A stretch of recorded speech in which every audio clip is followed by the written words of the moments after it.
What an incredibly inspiring story indeed. And speaking of inspiring stories, especially ones that help us build our rainbow nation, which story would be better to follow than that of our own Tata Madiba, the father of our rainbow nation? Have you ever thought about the story? Do you know the story? How about retracing the steps of Tata Madiba? Take a look.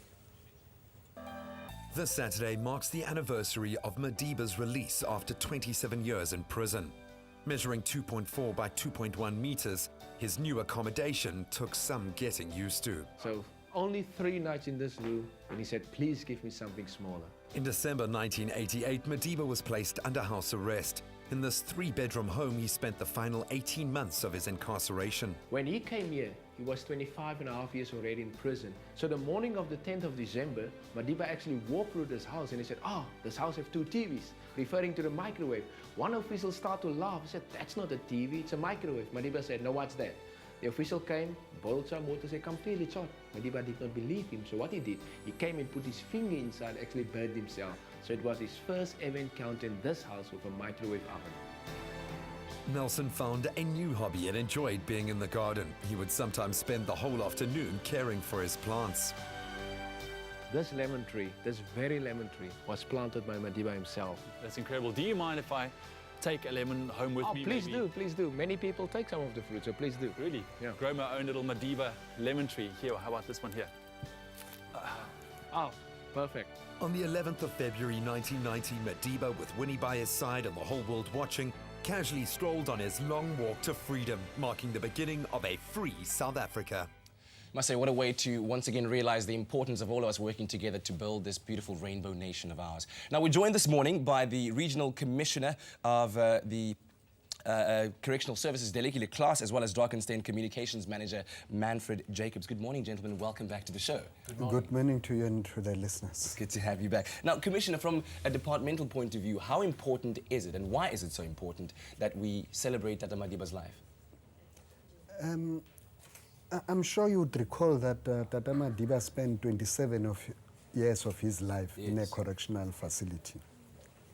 He started at Pretoria Central, transferred to Portsmouth, transferred from Pretoria to Robben Island.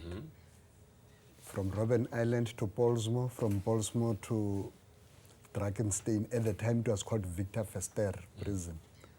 So, and for us it's significant because he was not just an ordinary person who was kept there, but even at those difficult times, that's where he began processes of negotiations.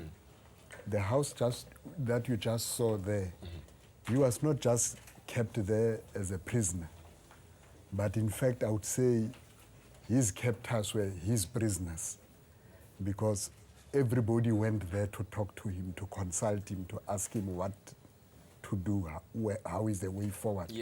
So this is where he charted the way forward for this country.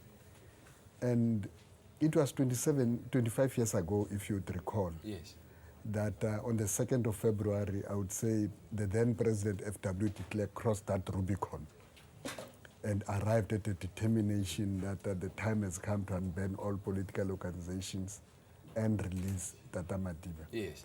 But Tata Madiba was the one who then said to the president that, don't release me now, my release must be properly planned. Because with him, everything involved planning, it involves hard work. So I guess what you're saying, I mean, in giving all of these details, understanding the intricacy of how the entire process went along. And Manfred, you're the man that's in charge of taking people on this tour of the house and telling the stories. I mean, you've told so many Madiba stories. Do you have a favorite one that you like to tell?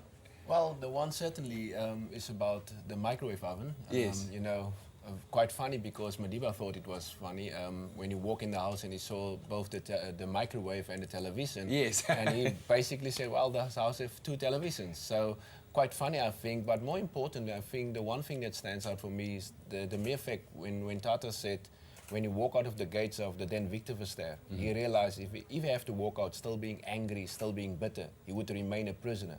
So that liberation for us is key, and that's why we have this wonderful event. Yes. Because it's about nation building. It's about, you know, one thing he told us, he said, big doors hang on small hinges. You need not to be the most important as long as you can contribute. And this is what we want to do, contribute towards our nation, and just to give a wonderful platform for everybody involved. And what a fantastic way to do it, Commissioner. Let's talk a bit more about the event. What can people expect from this year's 27 for Freedom Run? The 24/7 for Freedom Run, I think, entails 3 programs. The first one, it will be the 27 kilometers run, which is starting exactly at 6 o'clock.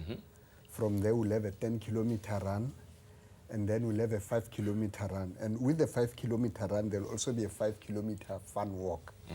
So we want to invite as many people as possible, even those who are not runners, to join us on the day so that they can participate in that 5-kilometer walk if they are not runners. And the race has been going on now since 2010, and this year we have more than 3,000 athletes who have already entered the race. Fantastic. But as I say, that for those who still want to do their last-minute entries, There's still time. There's still time. They can go through our website. Yes. Because for us, the day is about remembering those last steps of Tata Madiba walking out of Victor Verster with his fist held high.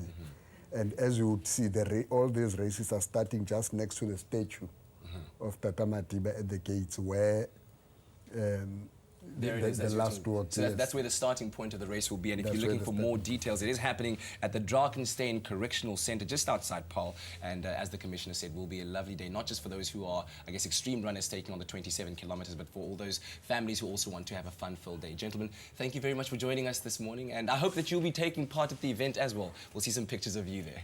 Stay tuned to you. I will be taking part in the 10-kilometer run. There we go. I like it. I like it. Participation. All right. Stay tuned to your Feel Good Breakfast show. But let's find out what else is coming up on the show with Leigh-Anne.